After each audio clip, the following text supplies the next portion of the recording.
begin. Okay. Okay, Paul, you've recently written a book, Be Surprised, Own Your Courage and Self-Trust. And what made you, why now? Why have you written this book now? Well, it's been an ongoing project anyway. The process was a lot longer than now. It took a while. So it happened when it happened, and it wasn't my choice to write it because I was not big on writing books anyway. I was invoked to write it by someone that came to my workshop. It was on my case that I had to put all these pragmatic things on paper, and I'm kind of dyslexic in some ways, so I avoided the thing for quite a while. But then eventually I did do it, and I'm glad I did. Okay. And what's the main message that you're trying to get across to people? What's the secret to living the life that you want, or feeling more, I guess, connected to the people and things around you, which is what a lot of people are looking for? Well, I think people are always looking for quick fixes, but there isn't really one. The most important thing is to be at ease, and to be at ease, you have to really, find a way to actually find out who you really are, as opposed to the image or I don't know how we're feeling out there, or what you're supposed to do only.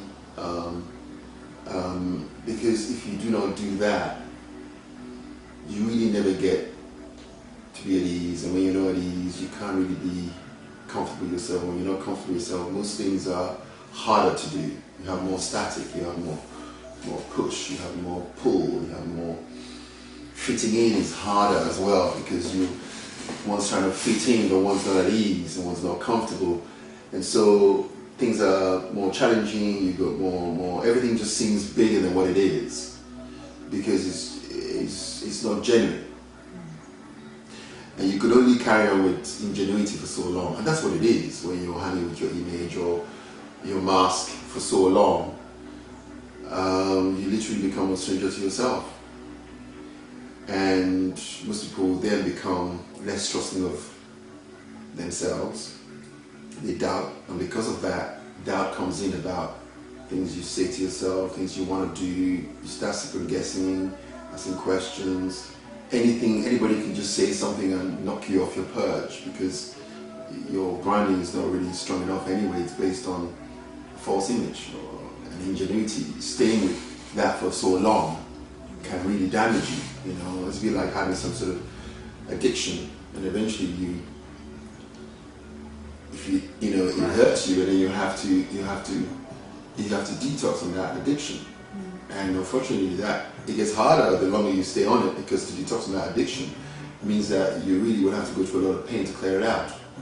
And I mean, how would you go about, getting more ease or becoming more at ease? And what do you actually have to do? Well, you have to read the book on that one. But anyway, look, there's many things one can do to be at ease, which is what it's really all about. Because when you're at ease, you will trust yourself more, and then you'll have a natural courage to do what you need to do, and also with enthusiasm as well. Yeah. And I just like to simplify that in that way, because people can really think about what must happen for them to be at ease, what they have to do personally to be at ease. Now, in this book, I try to focus on the things that people already do, but they don't realize that these are powerful things, because people take it for granted, like breathing, like go for a walk, like listening, all the things that they've done in the past that was actually quite incredible, like using an audio recorder to record your voice, so you get to meet yourself for the first time and get to observe your own thoughts, which are not always real, but you think they're real, and they take over your life, and they talk too much, and you got the chat in the brain. Like even videoing yourself as well, there's many things. There's even a lot more in the book, if you read the book. But the main one, I will share with people, is the breathing part. The breathing part is really crucial, because if you're consciously breathing, literally like that, you come to the moment and you get to use what's in your past mind that is relevant, and you bring that into the moment, and then you can use whatever's around you right now, resources around you, be people, be what's relevant right now, and then you mix it up and you come up with a decision right now that is relevant, not just going back to the brain and talking about the past, because you can't always fit the past into the present or in your moments, because it's different. Even if you experience the same thing in the past, it's never the same in this moment. If you go to the same holiday that you've always gone to, each time you go, there's always something different. You never get the exactness of what you had before. As it just isn't. There's always going to be something that's slightly different. So doing these practical things are really, really crucial, you know. Because if you don't do these practical things, you can't shake off your mind to stop chatting for so long and be loaded to then be able to come back to yourself or be at ease. You just can't do it. Because you never learnt it in school, you never learnt it with your parents, you never learnt it from anyone. It's not like some sort of teaching. They don't even talk about it much on TV either, you know, except every now and then in relation to, I don't know, some sensational story, because sensation is news. Nobody wants to really talk about just the simplicity of just, I wouldn't say being happy, I would just say be at ease, because being at ease means that being happy is kind of like a false delusion of saying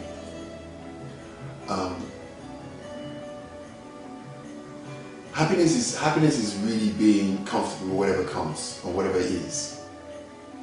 That's not often seen as happy sometimes, which is why when you're at ease, you can really adapt to whatever comes to you, whatever the situation might be, and you stop trying to force things, you stop trying to control things, because again, control is another delusion, you know, because we have no control on anything. We just think we do. Otherwise, we'll be able to predict the future. None of us can. Don't we have control over ourselves? Should we have control over ourselves, or our minds at least, if we want to get the things out of our life that we want? Well, you've got to ask the question, what is control? What is control? Control is a kind of a self-guarantee that this is the way I want it to be and this is the way it's going to go. And we all know that's never the case. So it's a delusion or an illusion of control. I prefer delusion because it's ongoing, so it's a delusion. I think it's better to have a very strong awareness of what the situation is and to adapt. That is the closest form of advantageous influence you could have. You can influence situations, you can influence how things may go, but in your moments, but you certainly can't control them. I mean, I had a car crash and I couldn't control who hit me. I ended up in the hospital where I was for over 3 years and 1 month.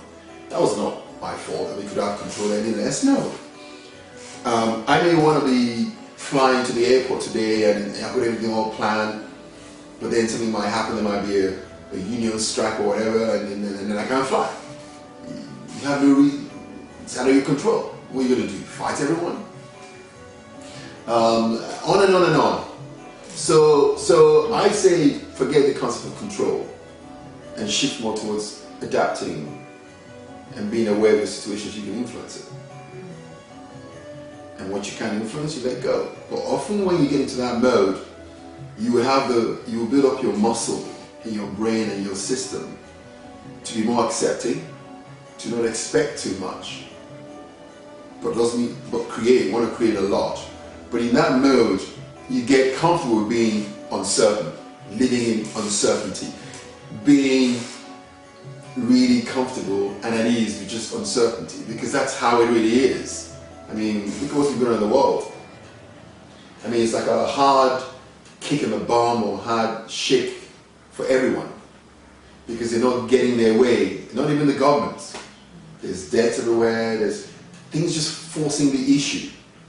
The earth is not happy, you've got all these disasters happening everywhere, even more than before.